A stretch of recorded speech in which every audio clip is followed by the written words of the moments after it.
పాలు, పాల పదార్థాలు సెపరేట్ చేసి మాట్లాడదాం.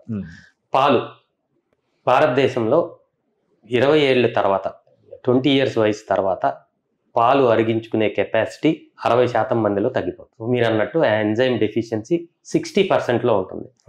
సో మనకి ఒక వ్యామోహం, పాలు మీద వ్యామోహం తప్పితే పాలు తీసుకుంటే దానివల్ల ఎంతో కొంత అనార్థము, కొంతమందికి మైల్డ్గా కడుపు ఉబ్బరం ఉంటుంది, కొంతమందికి సివియర్గా ప్రాబ్లం ఉంటుంది.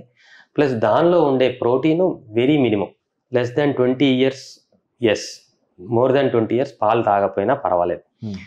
పాల పదార్థాలు పన్నీర్ కానీ, పెరుగు కానీ, మజ్జిగ కానీ, దీనికి పాలకి సంబంధం లేదండి. దాన్ని డైజెస్ట్ చేసే ఎంజైమ్స్ వేరే, ఇది వేరే. ఇది డెఫినెట్గా గుడ్ బ్యాక్టీరియా. మనకి paneer is a very very good protein.